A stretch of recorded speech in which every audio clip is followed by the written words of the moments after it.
Welcome to the new Pentagon press briefing room. In line with the Secretary's vision to make this the most transparent Department of Defense in history, I gave you my personal commitment to make these briefings more routine. So today is the first of many, and considering the significant U.S. military operations as directed by the President this weekend, now seemed as appropriate time as any to fulfill that obligation to all of you. Additionally, I'm glad to be joined by Lieutenant General Alex Grynkewich, affectionately known as Grinch. Now, despite his call sign, he's actually a very pleasant and delightful human being. We're glad to have him here at this podium. He's the Director of Operations of the Joint Staff. He's going to be able to provide a much richer context on the ongoing series of U.S. military operations against the Iranian-backed Houthi terrorists in Yemen. So thank you for joining me, General. Thank you, sir. As many of you all know, we had an election back in November, and as a result of that election, an overwhelming mandate from the American people, there's a new president in the White House, and that, of course, is our president, President Donald Trump, who has immediately gotten to work on his America First agenda for the Department of Defense. Among those are four top-line points that I think are very important for those in this room to understand. Those are protecting the U.S. homeland, deterring China, and maintaining the ability to strike America's enemies anywhere in the world, and then also asking our allies to do more. We all know that this is a tall task, to be sure. So President Trump knew we needed a certain type of leader to bring the department into the 21st century, and he found that leader in now Secretary Pete Hegseth. So in less than 2 months, Secretary Hegseth has taken monumental steps to return the Department of Defense to its core mission, which is warfighting, lethality, meritocracy. In a very, very short amount of time, Secretary Hegseth has restored the warrior ethos. He's declared DEI dead at the DoD. He's made the sovereignty of our borders a matter of national security. And we are refocused on training, fitness, and high standards across the board here in the Department of Defense. So before we get into our updates today, I just wanted to take this opportunity to say that this Department of Defense is committed to achieving our mission of maintaining the greatest fighting force the world has ever known, and returning the Department of Defense back to the American warfighter and making it more transparent to the American taxpayer. So starting out, as I'm sure you've all seen over the weekend, U.S. Central Command Forces initiated a series of operations consisting of precision strikes against Iran-backed Houthi targets across Yemen to restore freedom of navigation and reestablish American deterrence. For years, the Houthis have targeted U.S. military ships and aircraft. They've hit commercial ships as well, including U.S. flagged vessels, and they threaten our personnel overseas. Houthi terrorists have launched missiles, one-way attack drones at U.S. warships over 170 times, and at commercial vessels 145 times since 2003. I know what it's like to be in a situation when you're under fire by the enemy. Your life is at risk. The life of your friends and your battle buddies is at risk, and you're prohibited from returning fire. That's a hellish situation that I wouldn't wish on my worst adversary. It's a tough position that we put America's sons and daughters in. Under President Trump and Secretary Hegseth's leadership, we will defend our sons and daughters. If you shoot at American troops, there will be consequences. As President Trump and Secretary Hegseth have made clear, these actions by the Houthis will not be tolerated. In his first 2 days back at the White House, President Trump signed an order laying out a process to redesignate the Houthis as a foreign terrorist organization after the previous administration revoked their designation within weeks of taking office. Under the previous administration, America's enemies were emboldened and billions in frozen funds were unlocked for Iran. With President Trump and Secretary Hegseth's leadership, an era of peace through strength is back. We will use overwhelming lethal force until we have achieved our objective. With that said, and this is a very important point, this is also not an endless offensive. This is not about regime change in the Middle East. This is about putting American interests first. As I said over the weekend, there is a very clear end state to this operation. And that begins the moment that the Houthis pledge to stop attacking our ships and putting American lives at risk. Shifting focus to Africa, at the request of the federal government of Somalia, U.S. Africa Command Forces conducted collective self-defense airstrikes against al-Shabaab on March 15th. The airstrikes occurred about 150 kilometers northeast of Mogadishu, Somalia, and AFRICOM's initial assessment is that enemy combatants were killed and that no civilians were injured or killed. And so U.S. forces will continue to partner with Somali armed forces to take the fight to these terrorists and degrade their ability to plan and conduct attacks that threaten the U.S. homeland, our forces, and civilians abroad. Now on to Homeland Defense. President Trump and Secretary Hegseth have been very, very clear that border security is national security. We spent decades defending foreign nations' borders while our own U.S. borders has been invaded by criminal illegal aliens, human smugglers, drug traffickers, and transnational gangs. The Department of Defense is proud to defend our homeland and the territorial sovereignty of the United States. Although we've seen a 93% decrease in illegal border crossings, we will not stop until we have 100% operational control of our southern border. And over the weekend, Joint Task Force Southern Border assumed the mission from Joint Task Force North and reached initial operating capacity. Additionally, U.S. Northern Command announced on Saturday that the Arleigh Burke-class guided missile destroyer, the USS Gravely, departed Naval Weapons Stations Yorktown for a scheduled deployment to the Gulf of America. We're actually making some history from the podium today. It's the first time we've recognized the Gulf of America in the Pentagon press briefing room, which is kind of cool. So it's not only vital for the United States to have control of our border via land, it's equally important to control our territorial waters. And this deployment directly supports U.S. Northern Command's mission to protect our sovereignty. And lastly, Secretary Hegseth spoke with Qatari Minister of State for Defense Affairs, His Excellency Sheikh Saud Al Thani, to discuss operations to eliminate the Houthi threat to American commerce and restore American freedom of navigation. The Secretary acknowledged Qatar's strong partnership in addressing shared security challenges across the region, including Syria and the Red Sea. And with that, I'll turn it over to my counterpart, Grynkewich, for some more opening comments on CENTCOM strikes. General, the floor is yours. Thank you, sir. Ladies and gentlemen, thanks for the opportunity to provide you a brief operational update on our operations against the Houthis. On Saturday, the 15th of March, shortly after 1 p.m. Eastern Time, at the direction of the President, U.S. Central Command began precision strike operations against the Houthis to restore freedom of navigation and American deterrence. The initial wave of strikes hit over 30 targets at multiple locations, degrading a variety of Houthi capabilities.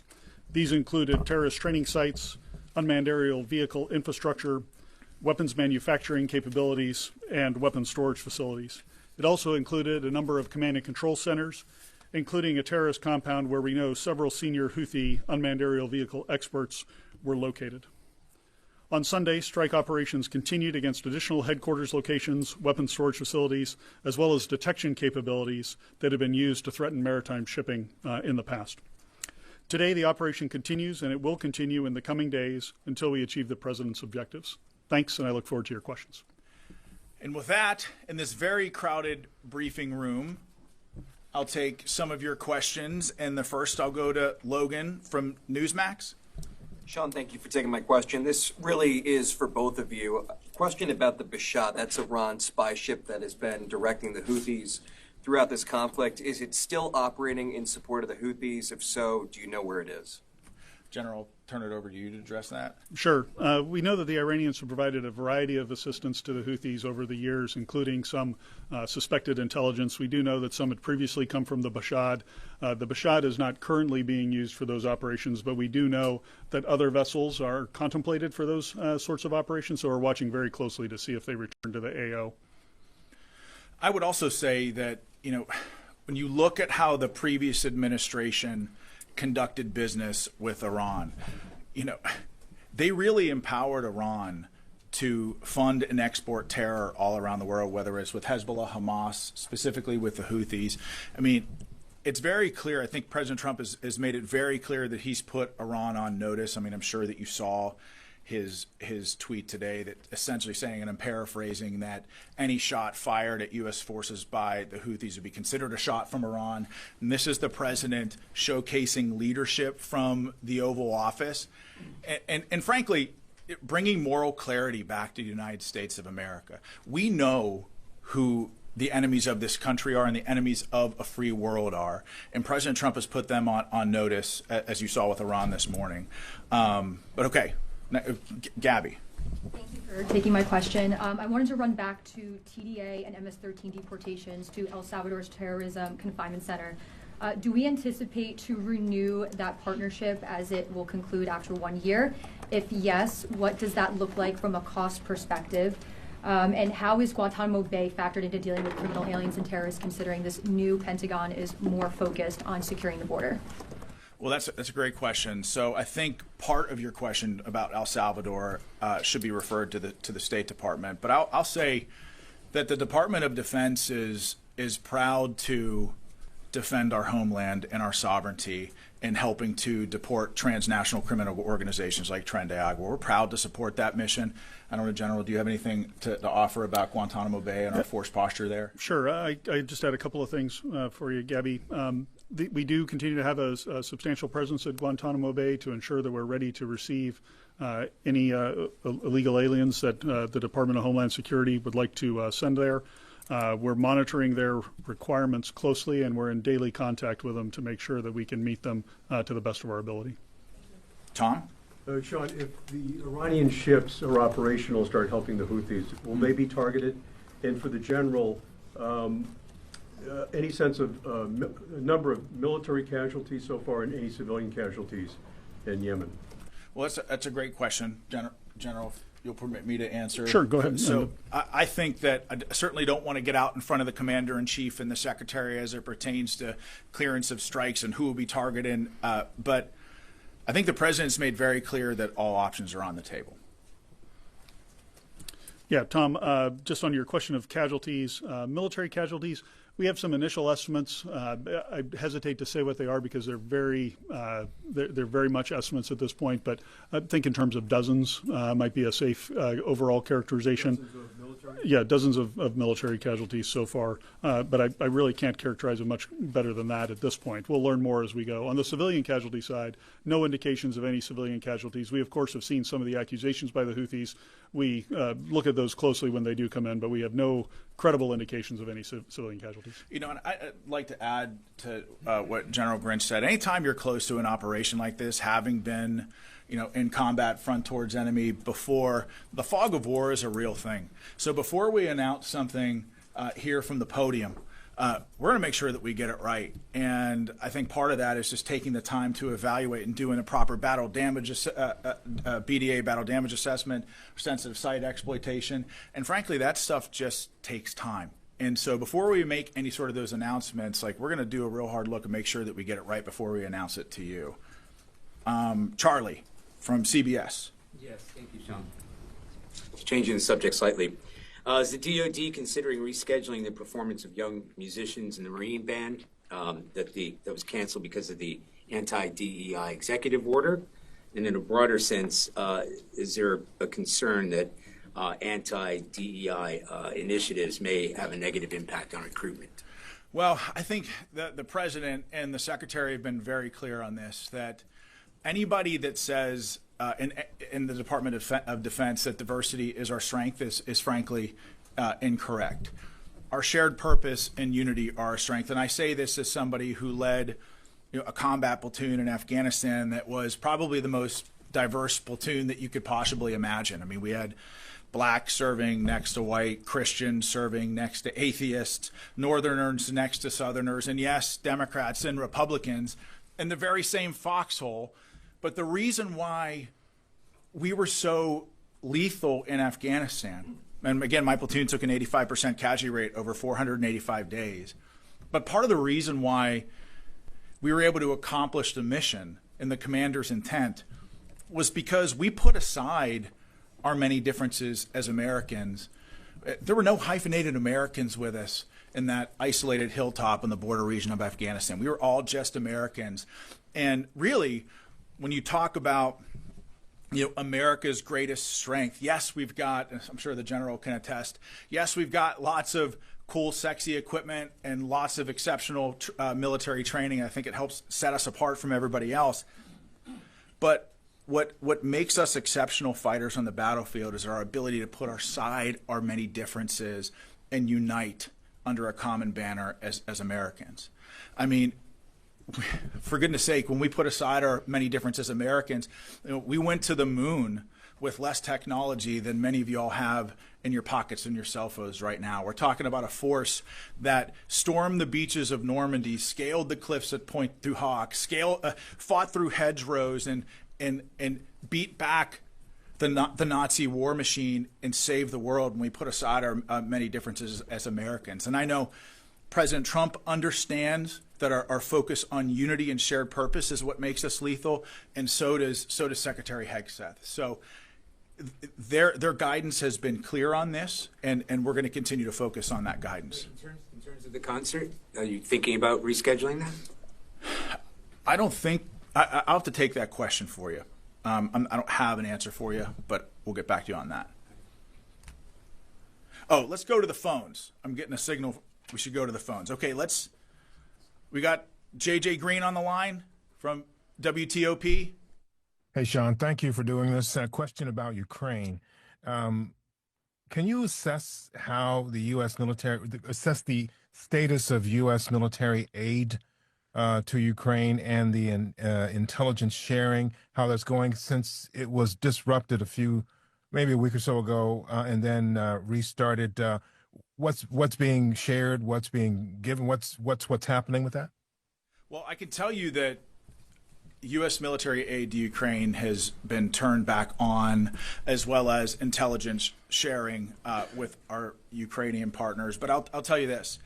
The president has been very clear since his time on the campaign trail that his focus with the war in Ukraine is bringing about peace and putting a distinct focus on peace and really to stop the dying. And so President Trump, along with his national security team, have been heavily involved in, along with Secretary Hegseth as well, heavily involved with Ukraine and Russia to try to broker that peace, understanding that there will likely be difficult conversations to be had on both sides when you're talking about, the release of hostages, when you're talking about potential ceasefire agreements, when you're talking about territory. As someone who's negotiated with some tough people on the battlefield, I can tell you it's a tough, imperfect, nuanced, and complicated process. And President Trump and Secretary Hegseth certainly understand that, with on the forefront of their mind peace as their first and foremost priority. General, do you have anything to add? No, I would just echo what you said, sir, which is, the status of U.S. military aid, it has been turned back on. We've got confirmed reports that it is continuing or is flowing back into Ukraine. And, of course, daily reports on the outcome of the intelligence sharing and those efforts. So all of that is as it was previously. So I'm going to stick with the phones here just a second. I got Christina from Breitbart on the phones. Do I understand that? Yes, thanks so much for doing that, Sean. Two questions. After U.S. strikes against the Houthis on Saturday, the Houthis fired drones and missiles at the Truman. Will there be a response to those attacks? And secondly, the Pentagon has deployed the USS Gravely.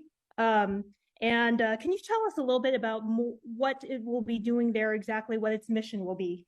So I guess I'll address the first part of your question first, Christina, and General, I'll let you chime in. The question of the Houthis. I mean, what was? Remind me what the first part of your question was, Christina. Will there be a response to the Houthi attacks on the Truman?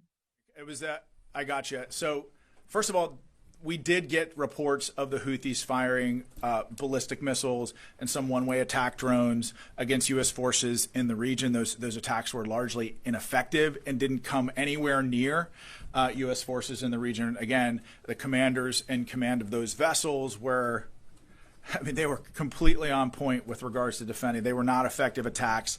And so I would also say the second part, the answer to the second part of that question is that the response is ongoing. I mean, this isn't, there's going to be, as I mentioned, a very clear end state to this. And I think a lot of that has to do with how the Houthis respond. Firing at U.S. military personnel in the region and shooting at our ships and shooting at our drones and putting American lives at risk is not a good way to end this conflict. The Houthis could stop this tomorrow if they said, we're going to stop shooting at your people. But they've clearly chosen not to do that. And so this campaign will be relentless to degrade their capability and to open up shipping lanes in the region and to defend our homeland. But General, thanks, Sean. The only thing I would add is, the Houthis claim to have tried to attack the Harry S. Truman. Quite frankly, it's hard to tell because while we're executing precision strikes, they missed by over 100 miles. So I would just tell you their effectiveness, I would question anything that they claim in the press that they're doing or not doing. It's very hard to tell what they are just based on their level of incompetence that they've demonstrated so far. Yes, that's correct. There's also been a number of other attempts to interdict vessels in the Red Sea using UAVs and some cruise missiles as well. All of those have been easily defeated by our fighter aircraft that are there. General Grinch throwing shade at the Houthis from the podium. I love it. Some of the folks in here know that my previous job I dealt with the Houthis quite a bit. Yes, you did. Yes, you did. Happy to throw shade at them. On the question about the USS Gravely that you had, Christina. So she's deploying under General Guillot, the commander of U.S. Northern Command's authorities for maritime homeland defense missions. She'll go down, as Sean mentioned, into the Gulf of America and surrounding areas and be involved in the interdiction mission for any of the drugs and whatnot that are heading in. It'll be partnered very closely with the United States Coast Guard. So we won't share, of course, her actual scheme of maneuver here, but know that that's a mission that she's going down there for, and we look forward to seeing what she can do. And on that point about the USS Gravely, I think it's really important that, the President and the Secretary have made very clear 100% operational control of our southern border. I mean, we've got probably close to 10,000 troops on our southern border. We're surging a Stryker Brigade combat team down there to reinforce the land border as well. But there's a sea component to this as well, and that's part of the mission of the USS Gravely is to secure the water routes in defense of our southern border. And so, Aaron, Daily Caller. Thank you, Sean. Will the Department of Defense commit to firing or otherwise disciplining any remaining leadership that were directly involved in the Afghanistan withdrawal? So we're in the process of figuring out what that investigation will look like. But I'll tell you, as somebody who served in Afghanistan and watched that unfold, I mean, I was horrified in a lot of ways. You think about how much time and blood and treasure and American life that was lost in Afghanistan over 20 years. You think about that for a second. I'm 43 years old. This country was at war in Afghanistan for 20 years. So almost half of my life, this country was at war in Afghanistan. And I personally watched, the men in my platoon, but also my larger brigade combat team, which was a part of the 10th Mountain Division, 3rd Brigade. We bled the ground red in Afghanistan, and I watched my men do extraordinary things in support of a grateful nation and in support of the mission there. And to watch Afghanistan be surrendered in the way that it was extremely difficult. And I think something that President Trump and Secretary Hegseth really understand is that when America makes a decision to get involved in any conflict, we have a moral obligation to have a clear-cut end state to what that operation looks like, a clear exit strategy to what that operation looks like, and to make sure that victory is clearly defined. And I think in Iraq and certainly in Afghanistan over the last 20-some years, I think maybe we've struggled a little bit with those finer points. But I'll say that President Trump and Secretary Hegseth, They understand that when America gets involved in a fight, it's our job to also end that fight as fast as humanly possible, because we have a moral obligation to win and win decisively. Otherwise, you're going to have an entire generation of American warriors wondering what the hell it was all for. And I know, listen, I know that every day I wake up and I draw breath, I think about the men who I served with, who were my friends, who never came home from that fight. I've lost 30 friends in my support of the Afghan war, 30. And you ask yourself, you look yourself in the mirror, you ask yourself, what do we have to show for it? Not a whole lot. And so to your question of will people be held accountable? I think we have an obligation both to the American people and to the American warfighters who fought in Afghanistan to hold the leadership accountable in some way. Now, we don't know what that looks like right now, but to hold the leadership that was in charge of the Afghan withdrawal accountable. Because look, if you have a private that loses a sensitive item, that loses night vision goggles, that loses a weapon, you can bet that that private is going to be held accountable. The same and equal standards must apply to senior military leaders. So I just want to follow up on what you just said. Sure. You said that there needs to be a clear end state. And I know the goal is to have the Houthis stop their attacks, but what is the end state? What happens if the Houthis don't stop their attacks or don't agree to say they'll stop their attacks? It doesn't seem like there is a clear end state, that this could just go on and on. Well, in fairness, I mean, it's a great question, but in fairness, the operation's only been going on for 48 hours. And the president and secretary have been very clear on this, that the Houthis can determine when this ends. And until then, the campaign will be unrelenting until we, one, protect our homeland, and two, open up the shipping lanes there, so make sure that we have freedom of maneuver in that area. But General, you have something that... I mean, what I might add is, while we won't talk about it publicly, just know that there is a design to the operation. There are specific effects that we're trying to achieve, and there are specific targets that have been selected and approaches that we're taking in order to achieve the president's end state. So it isn't that we're just striking capabilities. There's an intent behind every strike and every target that we go after. To that point, you mentioned that this is not like it was before. So what is different about the targeting that you're doing this time that wasn't true under the Biden administration? Yeah, I give the short answer to that, and again, without going into too many operational details for security reasons, but it's a much broader set of targets that we've been able to action in this case. And the other key differences are the delegation of authorities from the president through Secretary Hegseth down to the operational commander. So that allows us to achieve a tempo of operations where we can react to opportunities that we see on the battlefield in order to continue to put pressure on the Houthis. Thank you very much. Will this operation include sending ground troops into Yemen? If so, how do you achieve your objective of making them say enough without sending ground troops?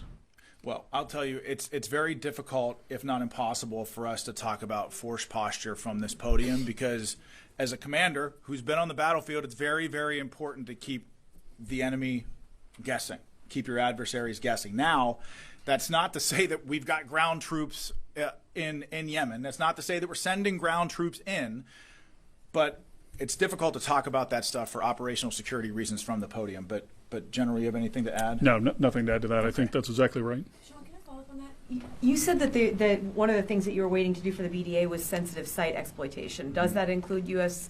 boots on the ground or any kind of American personnel on the ground to do that? I can't talk about that stuff from the podium. But we have ways of conducting sensitive site exploitations without ground troops on the ground. Yeah, it does not always require boots on the ground, and I'll just leave it at that. So, can I also ask you about if there's any U.S. military assessment? I know that you're still on, the BDA is ongoing, but is there any military assessment about how much of the Houthis' capabilities were degraded by these first couple of rounds? And can you say anything? The President's Truth Social mentioned going after leaders, which seems to be one of the things that's different here. Can you say anything about any of the leaders that were targeted here? Yeah, on the second part of the question, I'll just go to my opening statement where I mentioned that there was a unmanned aerial vehicle facility that was struck with several key leaders. Those were key individuals who led their unmanned aerial vehicle enterprise and were some of the technical experts in there. So think those types of individuals that we might be targeting as part of the command and control. And so we have destroyed command and control facilities, weapons manufacturing facilities, and advanced weapons storage locations.